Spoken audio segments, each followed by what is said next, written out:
ini nggak bedanya sama Said Akil Siraj, ketua umum PBNU, sudah. Dia kedek sama Wahabi. Nah karena Wahabi pada jenggotnya panjang-panjang, yang disalahin jenggot, goblok, goblok. Kiai Said bin Akil bin Siraj, baru bin Kiai Said yang pendiri Gedongan.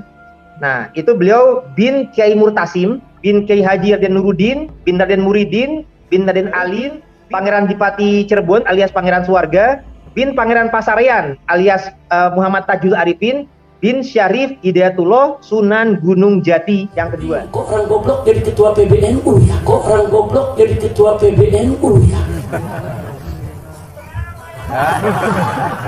Mau nggak dipimpin orang goblok? Mau tidak dipimpin orang goblok? Siap jaga NU, siap bela NU, siap bersihkan NU dari orang goblok. Takbir.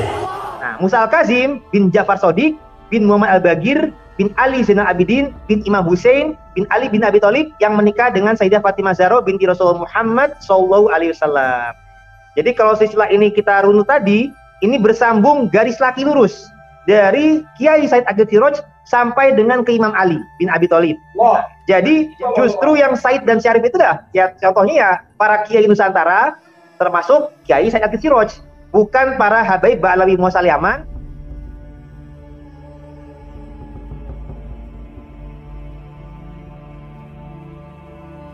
Assalamualaikum warahmatullahi wabarakatuh. Saya Tubagus Muginur Fadil, ya bagian daripada Aliansi Pecinta Ulama Nusantara. Juga kami di pengurusan Robitoh Babat Suran Banten, di mana saya sebagai ketua umumnya dan Kiai Imadin Usman sebagai pembina kami juga.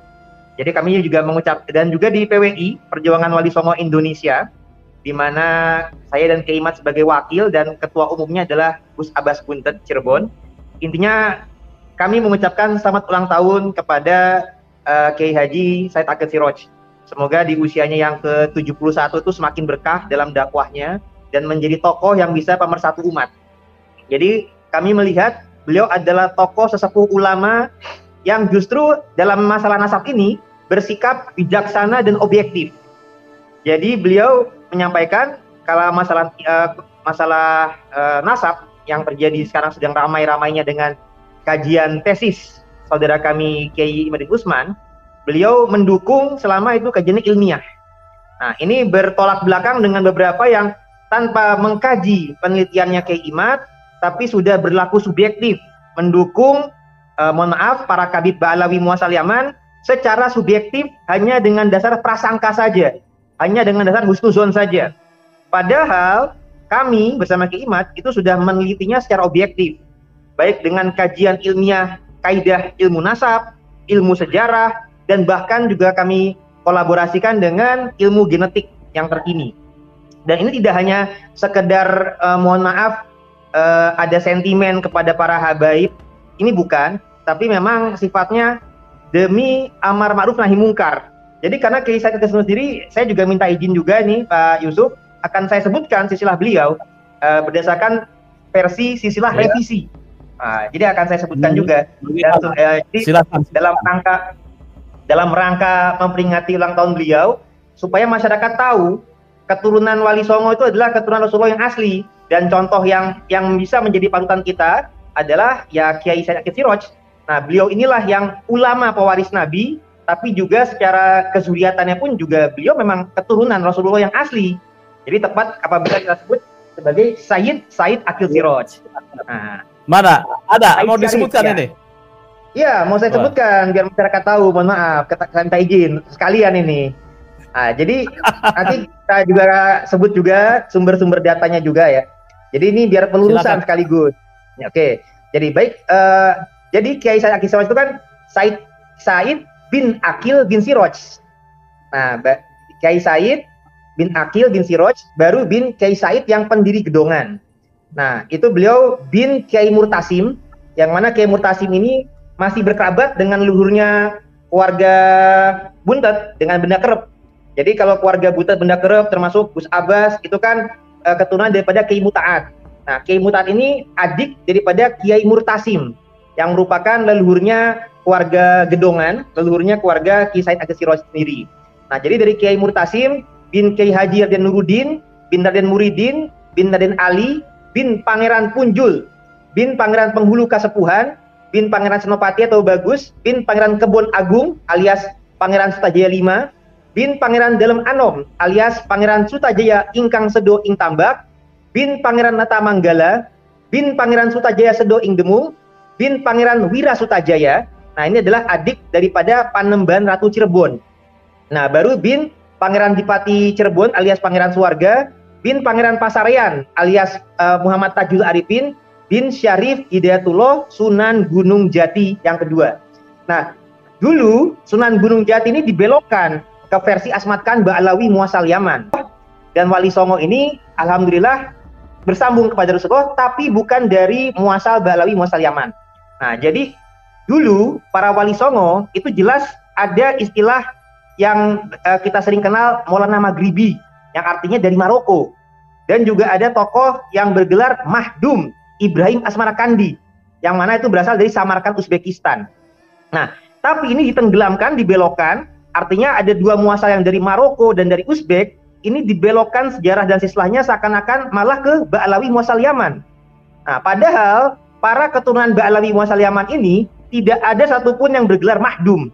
Jadi kalau ada gelar Mahdum, itu artinya bukan dari jalur Yaman, tapi dari jalur Uzbek atau Asia Tengah.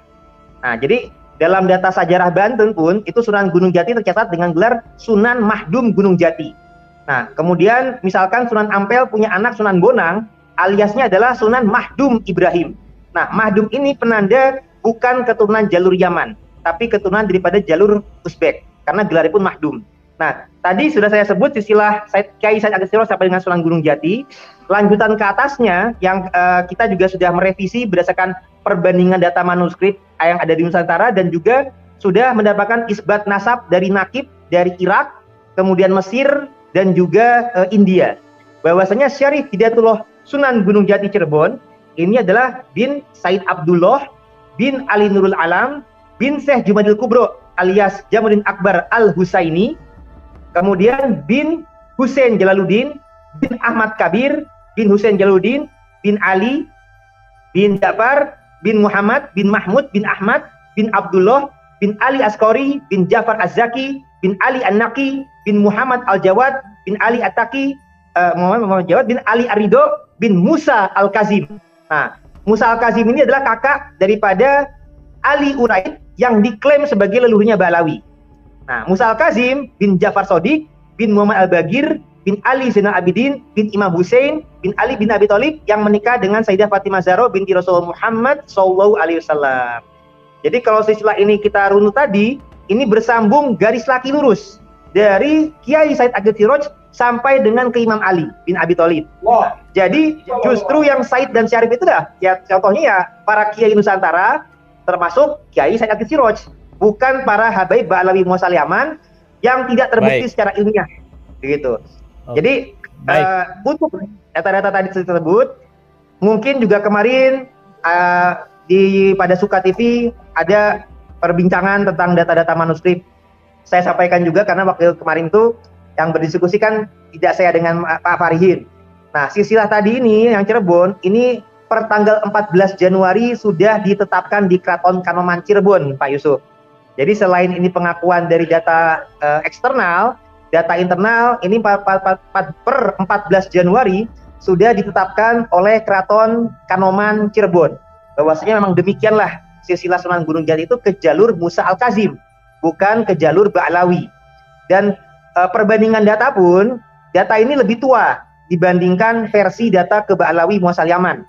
Nah, kita harus ketahui bahwasanya Syarif Hidayatullah Sunan Gunung Jati lahirnya di tahun 1448 Masehi dan wafat di tahun 1568 Masehi. Nah, jadi para yang ibaratnya mulai awal-awal di Cirebon ada pembelokan nasab, ketika Yaman datang, data tertua pembelokan tersebut adalah di abad 18, yaitu di tahun 1720. Nah, data tersebut pun juga sebenarnya sesepuh Cirebon masih menggabungkan antara nama Musa Al-Kazim dengan Ba'alawi. Makanya mereka tidak menyebut nama Ali Uraidi, tapi yang disebut adalah Kasim Al-Malik. Tapi memang di bawahnya tercampur baur dengan Ba'alawi atau Ubaidillah. Nah, tapi alhamdulillah per zaman sekarang ini sudah bisa kita luruskan sesuai dengan apa adanya data, dan bahwasanya data tentang yang ke Musa Al-Kazim itu jauh lebih tua dan lebih mutawatir. Kenapa lebih mutawatir? Karena data perbandingan Wali Songo yang saling berkerabat ini tidak hanya tercatat di data Cirebon, tapi juga tercatat di data Banten, tercatat pula di data Madura, dan data Jawa Timur, dan tahunnya pun lebih tua. Kalau Sunan Gunung Jati wafatnya di tahun 1568, maka data yang sudah ketemu manuskripnya itu di tahun 1620-an, yang hanya jeda waktunya hanya sekitar 50 tahun saja. Jadi nggak sampai 1 abad. Nah, bandingkan dengan Ba'lawi yang jeda riwayatnya sampai 5 abad, 5,5 abad. Atau bahkan data-data yang versi Ba'lawi pun hampir 2 abad.